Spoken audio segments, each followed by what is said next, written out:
喺人類未有文字之前，單線條嘅表達已經非常之輝煌。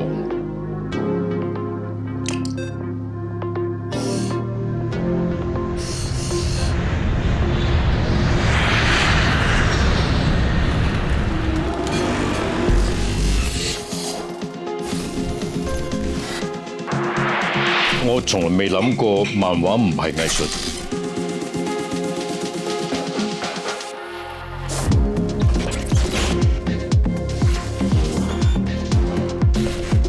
漫畫唔係一個形式。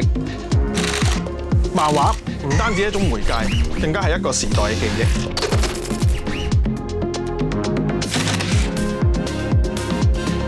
型啊，經典，呢個就係香港啦。有好多失去咗睇唔到嘅香港景嘅話咧，我呢入邊都有。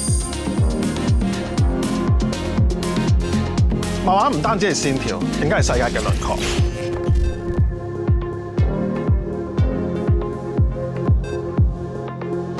創作嘅旅程始於觀察，長於體驗。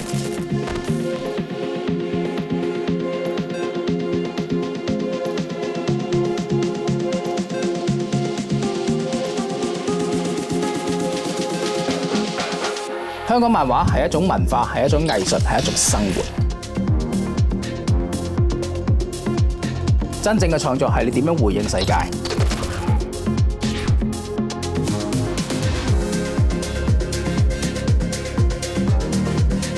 港漫嘅創作精神係挑戰不可能，創造新可能。